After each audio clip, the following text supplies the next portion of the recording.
Result আউটের পর বঙ্গ বিজেপির অস্বস্তি বাড়িয়েই চলেছেন দিলীপ ঘোষ। মেদিনীপুরের দলীয় কর্মীদের মন খারাপ।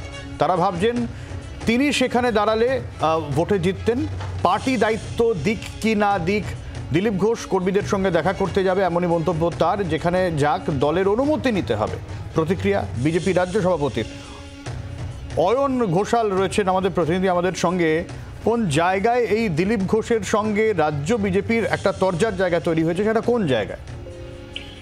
প্রথমে বলে রাখি যে দিলীপ ঘোষের সঙ্গে সুকান্ত মজুমদার এবং শুভেন্দু অধিকারী এদের মধ্যে যে ঠান্ডা লড়াই, সেই লড়াই নিয়ে বিস্তর রাজনৈতিক চর্চা হচ্ছে এবং লড়াইটা রাজ্যে বিজেপির যে সাংগঠনিক ক্ষমতার পালাবদল, সেই পালাবদলের পর থেকেই চলছে।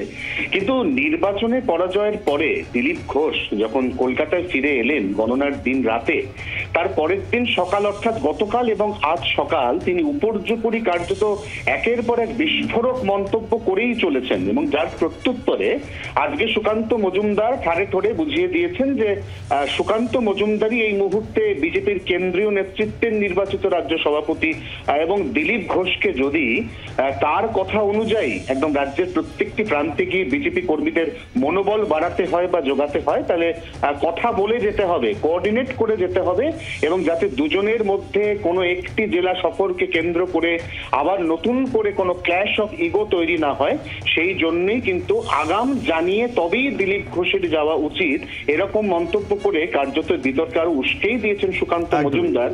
একদম সব্যসাচী। অনেক ধন্যবাদ অয়ন। কি বলেছেন দিলীপ ঘোষ, কি বলেছেন সুকান্ত মজুমদার, শুনুন। আমি সব জায়গায় যাব, মেদিনীপুর থেকে ওরা ফোন করছিল, কারণ সে আরও হেরে গেছে, মনটা খারাপ। তার ধারণা ছিল দিলীপ দা থাকলে আমরা জিতে যেতাম। তো আমি সেখানে যাব, সবার সঙ্গে দেখা করব।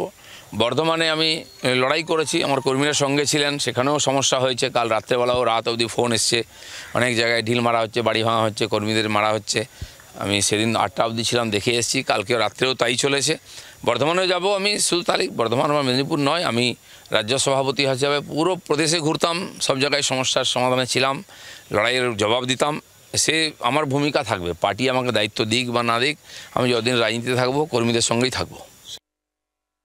সে তো দিলীপ দা আমাদের পার্টির নেতা, পার্টির তিনি যে কোনো জায়গাতে যেতে পারেন, কোনো অসুবিধা নেই, কিন্তু সেটাকে সিঙ্ক্রোনাইজ করে গেলে ভালো হয়। পার্টির যারা নেতৃত্ব আছে সবাইকে সব জায়গায় যেতে হবে, বিভিন্ন যাতে সব গোটা পশ্চিমবঙ্গটা আমরা কভার করতে পারি। 2,33,000 লক্ষ ভোট পেয়েছি আমরা, 1%ও ভোট কমেনি, ভোট বেড়েছে। উনি সম্ভবত স্ট্যাটিস্টিক্সটা দেখেননি।